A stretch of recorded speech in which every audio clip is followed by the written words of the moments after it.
How dare you, sir? Would an untalented man be able to compose the following satirical witticism? Go yourself. Go yourself!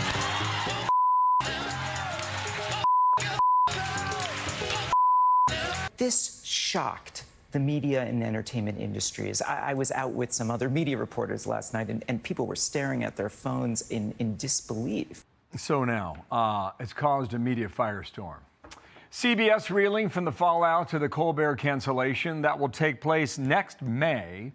So not quite 10 months from now. You have at least one host on the network, CBS, that's breaking from his colleagues on the factors at play. I want to bring in the FCC Chair, Brendan Carr. Mr. Chairman, thank you for being here today. Appreciate your time, and welcome to America's Newsroom. Thanks. Good to be with you. Let's just go ahead and get it out of the way. Did President Trump have anything to do with the cancellation of Stephen Colbert's show? Well, here's what's important to keep in mind is a broader dynamic. When President Trump ran for election, he ran right at these legacy broadcast media outfits and the New York and Hollywood elites that are behind it, and he smashed the facade that these are gatekeepers that can control what Americans think and what Americans can say. And once you do that, you've exposed the business model of a lot of these outfits as being nothing more than a partisan circus. And so I think there's a lot of consequences that are flowing from President Trump deciding, I'm not going to play by the rules of politicians in the past and let these legacy outfits dictate the narratives in the terms of the debate. And he's succeeding. Just look at what's happening. NPR has been defunded. PBS has been defunded. Colbert is getting cancer. You've got anchors and news media personalities losing their jobs. Again, all of this is downstream of President Trump's decision to stand up. And he stood up for the American people because the American people do not trust these legacy gatekeepers anymore. And all of this, I think, is consequences of that broader dynamic. Okay, I asked you a very direct question. I did not hear a yes or a no in your answer. I heard a maybe.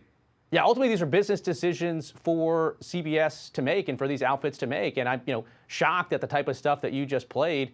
They don't find to be in their profitable business interests. Okay, let's go to The View, shall we?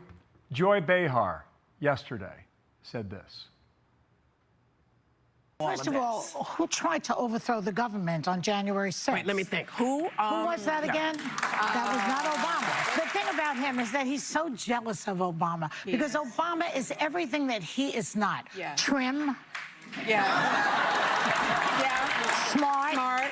Handsome. Happily married. And can sing Al Green's song, Let's Stay Together, better than Al Green. Yeah. And Trump cannot stand it. It's driving him crazy. Jealousy is not green is not a good color. That from yesterday. Who knows what happens today? The White House chose to respond to that. And this is what they said. Joy Behar is an irrelevant loser suffering from a severe case of Trump derangement syndrome. It's no surprise that The View's ratings hit an all-time low last year. She should self-reflect on her own jealousy of President Trump's historic popularity before her show is the next to be pulled off air, end quote.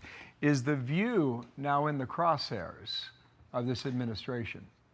Look, it's entirely possible that there's issues over there. I mean, again, stepping back, this broader dynamic, once President Trump has exposed these media gatekeepers and smashed this facade, there's a lot of consequences. And I think the consequences of that aren't quite finished. And look, The View's got a lot of challenges there. It wasn't that long ago, I think one episode, one show alone, they had to stop, interrupt the show, and read 4 separate legal notices to try to avoid legal liability. So I'm not surprised to hear people saying that their ratings are struggling. Wow. Sir, where does this end then? Look, I think we need a course correction. It's time for America's legacy broadcasters to return to promoting the public interest. And just recently, Skydance, which is looking to acquire CBS, wrote letters to the FCC committing to serious change, to trying to root out bias, to putting in place an ombudsman that would address these issues, to returning to unbiased, trustworthy journalism. That's where we have to go. And I think we're getting some wins along the way. It's trust but verify at the end of the day. We're not where we need to go. But I think this legacy media really needs to reorient, or they're going to continue to run into issues like Colbert, where it just doesn't make economic sense to run a partisan circus. Well, there was a big merger that's in the offing between Skydance Media and Paramount. We just had a graphic on the board. It's a lot of money. We're talking billions of dollars. Do you believe in any way that merger is threatened right now, or do you think it goes through? Yeah, that merger is still pending before the FCC right now. We are running our normal course review, our normal process on that, and we're taking a look at the record. And the record includes these representations from Skydance that they're going to make some changes. That would be welcome news. Skydance has also said they would end DEI if this transaction was consummated. So that's pending before the FCC right now. We're running our normal process, and so stay tuned on that one. Okay, $8 billion. I'd like to bring you back, sir. There's a lot to talk about.